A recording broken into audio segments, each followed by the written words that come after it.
Most everyone on the stage was aligned that we need to take a much harder stance with Putin. And the fact is, we need to let people know that election interference is an act of aggression, hostility, and that if we have creditable data that they're hacking our democracy again, we should respond very, very aggressively. Anybody who knows Washington, the people that get things done are the people that know how to build coalitions and relationships that are bigger than even just one party.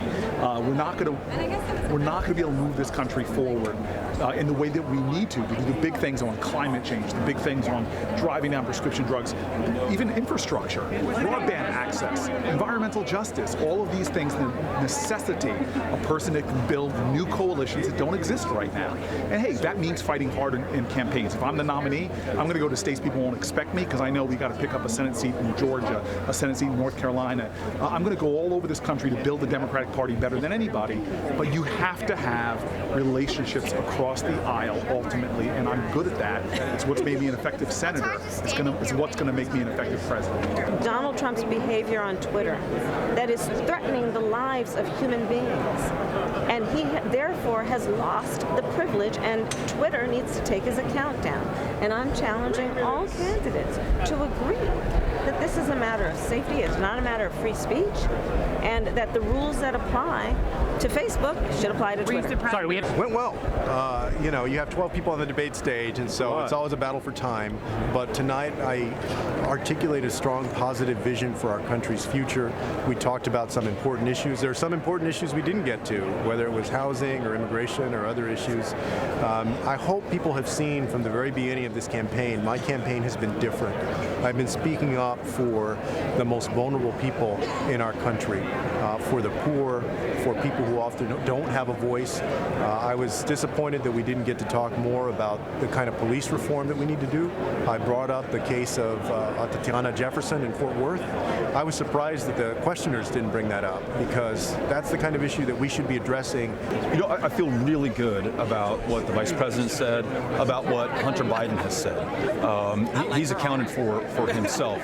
The problem with the question as posed during a debate like this one is it suggests an equivalency that is absolutely false and not there. Hunter Biden broke no law.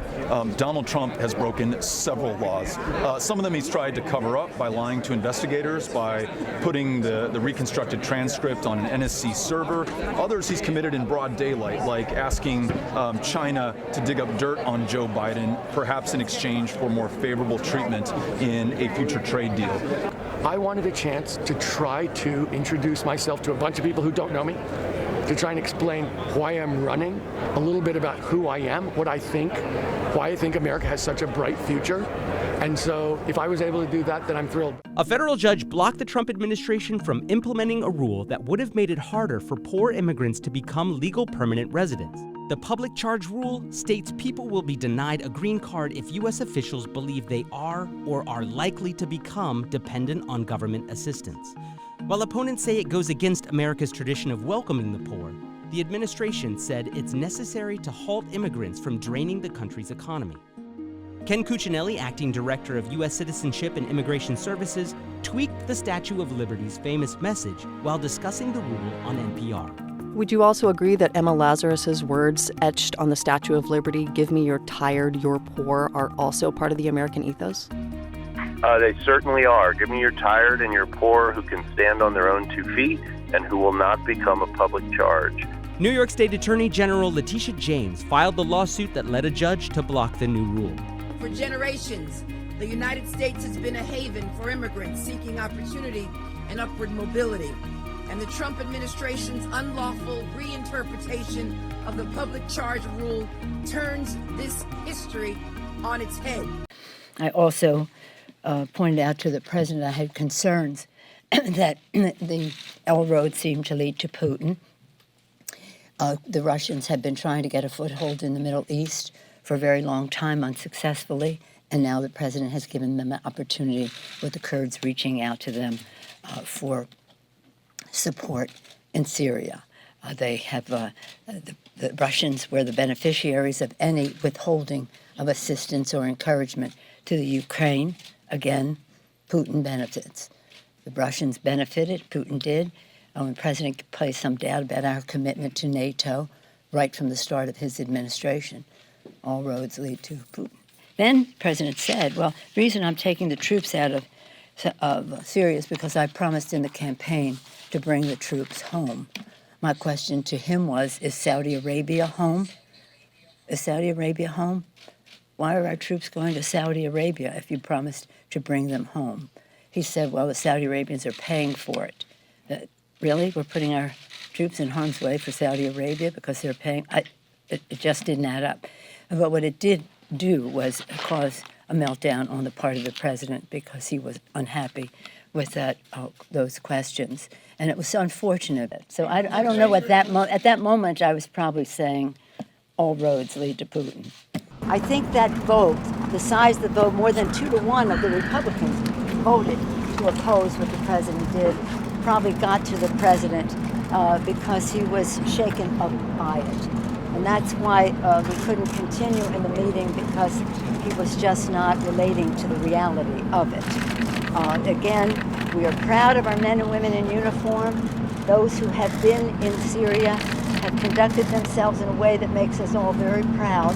And I conveyed that to the chairman of the Joint Chiefs. Go ahead, what we witnessed on the part of the president was a meltdown. Sad to say. Yeah, thank you, Speaker. He was insulting, particularly to the Speaker. She kept her cool completely, but he called her a third-rate politician. He said that there are communists involved and you guys might like that. I mean, this was not a dialogue. It was sort of a diatribe, a nasty diatribe, not focused on the facts, particularly the fact of how to curtail ISIS, a terrorist organization that aims to hurt the United States in our homeland. I have served with 6 presidents. I have been in many, many, many meetings like this. Never have I seen a president treat so disrespectfully a co-equal branch of the government of the United States. What's really sad about it is I pray for the president all the time, and I tell him that. I pray for his safety and that of his family. I think now we have to pray for his health, because this was a very serious meltdown on the part of the president.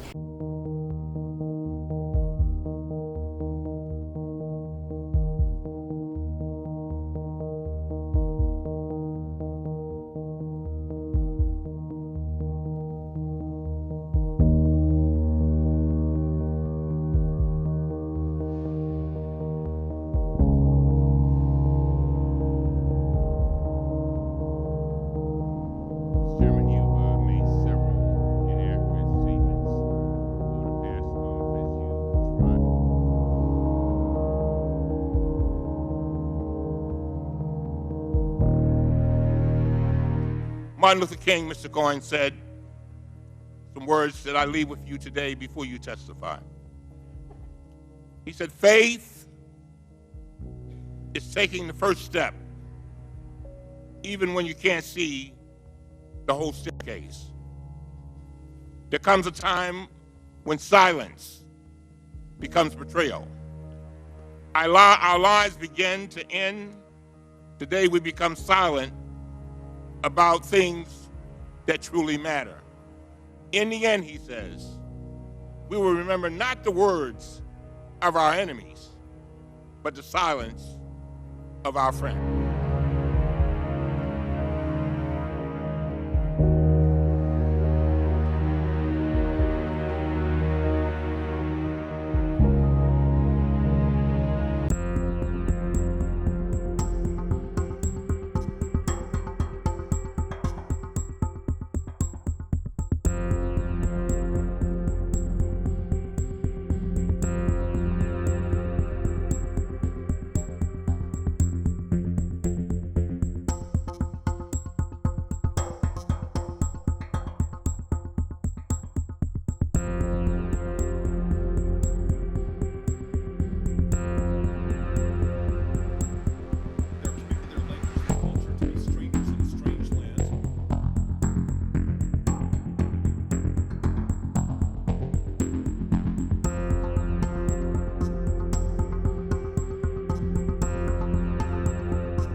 Hey, thanks for watching.